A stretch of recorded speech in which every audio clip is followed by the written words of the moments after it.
ഈ കഴിഞ്ഞ ഞായറാഴ്ചയായിരുന്നു ഏവരെയും ഞെട്ടിച്ച സംഭവം നടന്നത്. സോഷ്യൽ മീഡിയ വഴിയാണ് യുവാവുമായി അൻസീന പരിചയത്തിലാകുന്നത്. ഭർത്താവ് വിദേശത്താണെന്നായിരുന്നു യുവതി യുവാവിനോട് പറഞ്ഞിരുന്നത്. തുടർന്ന് കാണുവാനായി വീട്ടിലേക്ക് വരണമെന്ന് യുവതി ആവശ്യപ്പെടുകയായിരുന്നു. ഇത് വിശ്വസിച്ച യുവാവ് യുവതിയുടെ നിർദ്ദേശപ്രകാരം വീട്ടിലേക്ക് എത്തുകയുമായിരുന്നു. എന്നാൽ വീടിന് സമീപമെത്തിയ യുവാവിനെ യുവതിയുടെ ഭർത്താവ് ഷുഹൈബ്, സുഹൃത്ത് മൻസൂർ, ഷഹബാബ് എന്നിവർ ചേർന്ന് തടയുകയായിരുന്നു. തുടർന്ന് ഭീഷണിപ്പെടുത്തുകയും ചെയ്തു. ഈ സമയം യുവാവിന്റെ പക്കൽ 17,000 രൂപയുണ്ടായിരുന്നു. ഷുഹൈബും സംഘവും യുവാവിനെ മർദ്ദിച്ച് ഈ പണവും കയ്യിലെ മൊബൈൽ ഫോണും പിടിച്ചെടുത്തു. യുവാവ് വീട്ടിലെത്തിയ ശേഷം അൻസീന വീണ്ടും ഫോണിൽ ബന്ധപ്പെട്ടു.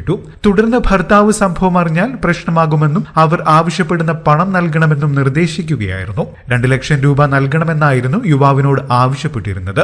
ഭയന്ന യുവാവ് സുഹൃത്തുക്കൾ വഴി 25,000 രൂപയും നൽകി. ഇതിനുശേഷം ഇയാളുടെ പേരിൽ പ്രതികൾ വായ്പയെടുത്ത് മൊബൈൽ ഫോണും വാങ്ങിച്ചു. തന്നെ കുടുക്കിയതാണെന്ന് മനസ്സിലായതോടെ യുവാവ് പോലീസിൽ പരാതി നൽകുകയായിരുന്നു. പിന്നാലെ പോലീസ് കേസെടുത്ത് അന്വേഷണം നടത്തിയതോടെയാണ് ഇത് ഹണി ട്രാപ്പ് ആണെന്ന് മനസ്സിലാകുന്നത്. മലപ്പുറം കാവനൂർ സ്വദേശി അൻസീന, ഭർതൃ സഹോദരൻ ഷഹബാബ് എന്നിവരാണ് ഇപ്പോൾ അറസ്റ്റിലായിരിക്കുന്നത്.